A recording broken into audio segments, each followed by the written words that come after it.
आप और हम सारे लोगों को मालूम है कि भारत का संविधान बुरी तरह से खतरे में पड़ चुका है। साथियों, जो ब्राह्मणवादी ताकत आज भारत देश के अंदर में उभर करके सामने आई है, उनका रात दिन प्रयास है कि संविधान को खत्म करके मनुस्मृति को लागू किया जाए।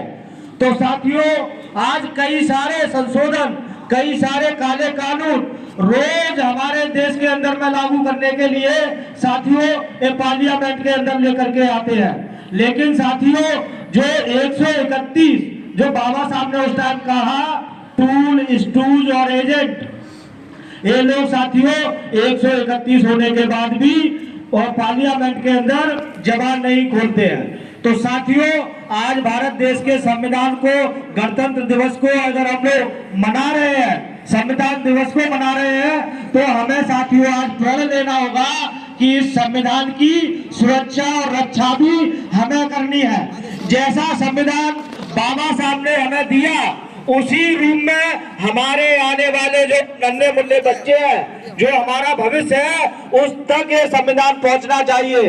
तो साथियों, उस समय 1927 में बाबा साहब डॉक्टर बी.आर. अम्बेडकर ने मनुस्मृति को जलाया था, क्योंकि मनुस्मृति के काले कानूनों के द्वारा हमारे पूर्वजों को, पुरखों को इस देश के अंदर में गुलाम बनाया गया था।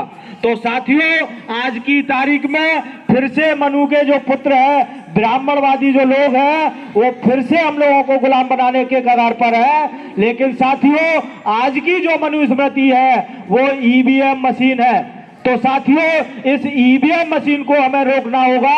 इसके विरोध में कई सारे सबूत, बहुत सारे सबूत हैं, और इस पर सुप्रीम कोर्ट का भी एक जजमेंट है, जिसमें सुप्रीम कोर्ट ने कहा, 8 अक्टूबर 2013 का जजमेंट है कि ईवीएम मशीन से free, fair and transparent election नहीं हो सकता है। साथियों, उसके बाद भी ईवीएम मशीन से ही चुनाव कराया जा रहा है। तो साथियों, ये बहुत सारे चुनाव में आप लोगों की ड्यूटी भी लगती होगी, आप लोग जाते होंगे और वहां पर कई सारी मशीनों में गड़बड़ी होती है। जिसका बटन दबाया जाता है उसका पर्ची हाथ में नहीं आता है, पर्ची दूसरे का हाथ में आ जाता है, और सबसे ज्यादा बीजेपी को वोट दिखाई देता है। तो साथियों, हमारे वोट का अधिकार जो बाबा साहब ने हमें बड़े कठिनाइयों से, बड़ा परिश्रम करके, जिस त्याग को हम लोग आज बयां भी नहीं कर सकते, इतना त्याग बाबा साहब डॉक्टर बी.आर. अम्बेडकर ने हमारे लिए किया।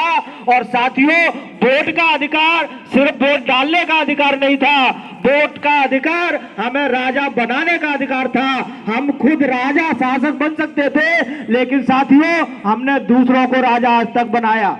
तो साथियों, वोट का अधिकार ईवीएम मशीन की वजह से आज खतरे में पड़ चुका है। तो साथियों, मैं ज्यादा न कहते हुए आपसे बस यही निवेदन करता हूं कि इस ईवीएम मशीन का बंदोबस्त कराया जाए, और जो संविधान आज खतरे में है, जो लोकतंत्र आज खतरे में है, जो ओबीसी, एससी, एसटी और माइनॉरिटी जो 85% मूल निवासी बहुजन समाज के लोग हैं, इन लोगों का भविष्य खतरे में है। तो साथियों, इसका सबसे बड़ा कारण आज ईवीएम मशीन है। तो हम और आप सभी लोगों को इस ईवीएम मशीन को बंद कराने के लिए पूरी ताकत मिलकर के लगानी होगी। तो साथियों, मैं एक रिक्वेस्ट और निवेदन करता हूं आप लोगों से, अभी ऑल ओवर इंडिया से लाखों की तादाद में 31 जनवरी को ईसीआई पर, जो इलेक्शन कमीशन ऑफ इंडिया है, वहां पर लाखों का मोर्चा आ रहा है, जिसमें बावन मेश्राम जी और बहुत सारे लीडर इसमें समर्थन करके साथियों इलेक्शन कमीशन पर दबाव बनाने के लिए आपके दिल्ली में आ रहे हैं पूरे भारत देश से। तो क्या आप चाहते हो कि ईवीएम मशीन बंद होना चाहिए? अगर आप चाहते हो तो साथियों, दोनों हाथ उठा करके समर्थन करें, तालियों के साथ समर्थन करें। और आप सभी लोगों को साथियों 31 जनवरी को इनवाइट किया जाता है। एक बहुत बड़ा मोर्चा है, जिसका पैम्पलेट हम लोग आपके बीच में लाए हैं, और आपके बीच में जो पैम्पलेट है हम लोग अभी कार्यक्रम खत्म होने के बाद में बांटेंगे।